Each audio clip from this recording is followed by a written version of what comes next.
The metro section of the Great River Road begins in Elk River, where this terraced park connects the main street to the riverfront. On most days you'll find people enjoying the view, appreciating this powerful force of nature at their doorstep. Less than 5 miles downstream lies the northern edge of the Mississippi National River and Recreation Area, the only national park focused on the Mississippi River. Like most national parks, our park has a visitor center, and we are partnered here in the lobby of the Science Museum of Minnesota. We have 72 miles of the Mississippi River from Dayton, Ramsey, south to just below Hastings, Minnesota. And the Twin Cities, Minneapolis and St. Paul, lie about in the center of that 72 miles.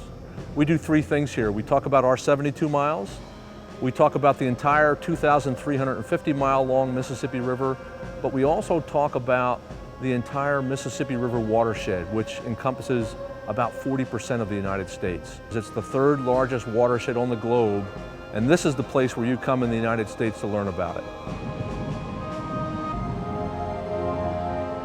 We have many programs here at the Mississippi National River and Recreation Area. The one that I work most closely with is our habitat restoration program. And what we do is either remove invasive species, or in the fall we collect seeds from our native prairie plants that then we distribute in areas that need a little help. We're doing grass seed. Our corridor is 72 miles, and so that's a lot, and it definitely requires a lot of volunteers and just a lot of effort to help stem the tide of the invasive species. The work that everyone has put into the riverfront is greatly appreciated by many. St. Paul has 26 miles of Mississippi River shoreline, more than any other city on the entire river. Developing parks, trails, and boating facilities is a big part of St. Paul's long-range plans. Every year, thousands of people depart for scenic cruises on paddle wheelers.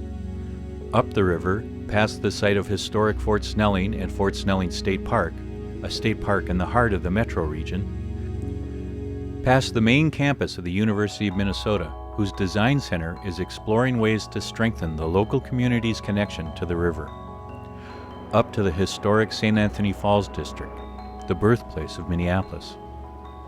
But if a boat ride is not your desired way to see these sights, the whole area is interwoven with hiking and biking trails, and of course, the Great River Road. A Sunday morning in early October every year, the road becomes part of the route for the Twin Cities Marathon. The marathon showcases this beautiful park and adds another activity for visitors. You can ice fish with a ranger, you can bird watch with a ranger, you can paddle a canoe with a ranger, you can bike with a ranger. Pretty much anything you can do in any of the other national parks you visit, you can find a ranger who will be leading that sort of activity.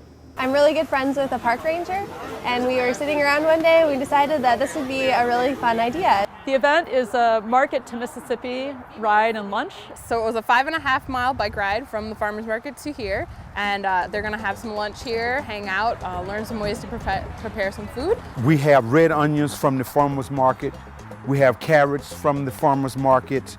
We had some tomatoes from the farmers market. And so we really see this as a holistic conversation between people who, especially the community that lives in North Minneapolis, realizing the great opportunities they have for great access to the river, great access to the parkways, great access to newly developed bikeways in North Minneapolis.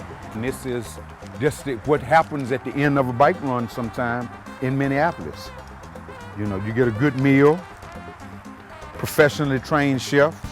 This ain't your local backyard barbecue here, baby. We had a lot of fun planning, and we had a great turnout despite the rain. One of the things that we do as a national park is we teach people how to play outside, and to that end we've formed a great partnership with an organization called Wilderness Inquiry and our Park Friends group, the Mississippi River Fund. And what we're doing is providing a half-day canoe experience for what we hope is all the young folks in Minneapolis and St. Paul, from downtown Minneapolis to downtown St. Paul. And we call it the Urban Wilderness Canoe Adventure, the UWCA. We want to connect urban folks to outdoor recreation opportunities so that someday they would actually consider going to the BWCA and enjoying that great resource as well.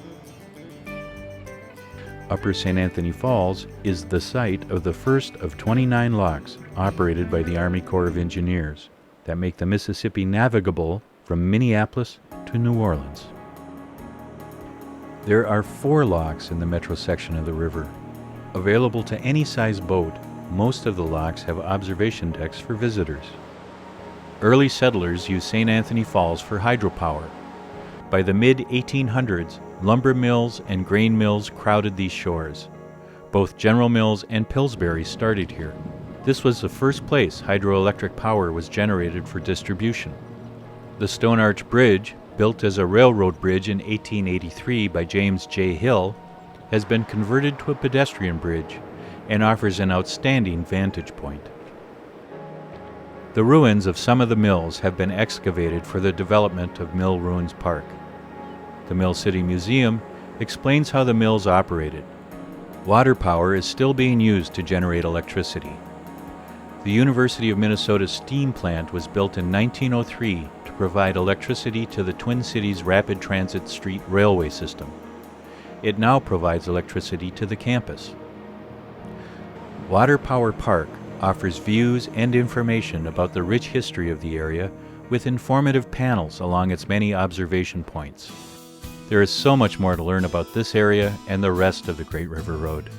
For more information, visit our website, mnmississippiriver.com.